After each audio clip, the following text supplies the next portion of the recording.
We're in Rapid City, South Dakota with Mayor Sam Kooiker. Mayor Kooiker, you're seeking re-election for a third term in this post. Tell us what you would do in that third term to make Rapid City even better. Well, thank you, Corey, for the question. My theme in government and my philosophy has been in leadership that if you get the center right, the circumference takes care of itself. And the central problem in leadership is determining what your central focus would be. And my central focus is that people matter more than anything else.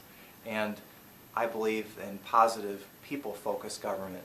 I believe city government should operate like an iPhone or a Windows phone. If you tap on it, it should work quickly and correctly. My vision for the next 2 years, if re-elected, is to continue to address our aging infrastructure issues in Rapid City. We have millions of dollars worth of street and infrastructure improvements that we're working on right now, including finishing a very important water line out to our airport. I am continuing to focus on issues at the Civic Center and working to address the issues at the Civic Center in a theme consistent with the wishes of the voters expressed a few weeks ago. Also continuing to address issues with racial reconciliation and ongoing race relations in our community, and continuing to focus on streamlining our city government. I'd like to talk about that for a minute, because when you talk about streamlining, it's like, what does it mean and why does it matter? When I took office, we had 86 boards, commissions, and committees, approximately. We've cut that by more than half.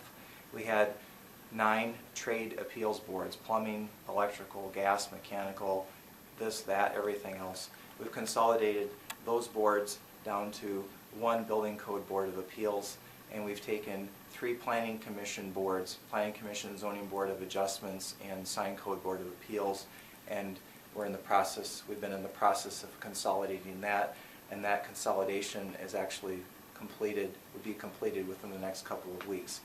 Why does it matter? It's because city government has a responsibility to provide appropriate services in a reasonable amount of time.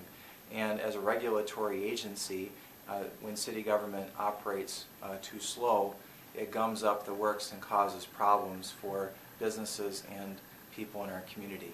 It used to be that we required certified mailings on everything, and now we don't require certified mailings for notifications, whether if you're going to do a deck or a lot line change or whatever it might be. Now we use first-class mail with the appropriate accountability. It used to be that the mayor of Rapid City was required to approve every single bill of over $500, and which is crazy. Not to over-dramatize it, you could go into the software and check mark the boxes, but I had an existential argument with myself one day. Why am I doing this when we have dedicated staff that is accountable through either being bonded or to the legislative audit or to the auditors? Does it make sense to have the mayor signing off individually on each $500 invoice? I also believe that one of the #1 causes of bureaucracy is fear, and that if employees don't know what's expected of them, they won't be able to carry out their duties in the way that they should, and it would be easier for them then to say that they're busy or to not make a decision than to make a decision and take a risk and then to get their rear ends handed to them. So I believe in empowering our employees and empowering our dedicated staff to address the issues facing the city, and I believe it's my role as mayor to support that endeavor and to also be the interface between city government and the community. And indeed, many of the ideas for improving city government have come from our dedicated employees and our citizens. And I'm very excited about the opportunity to continue serving our community.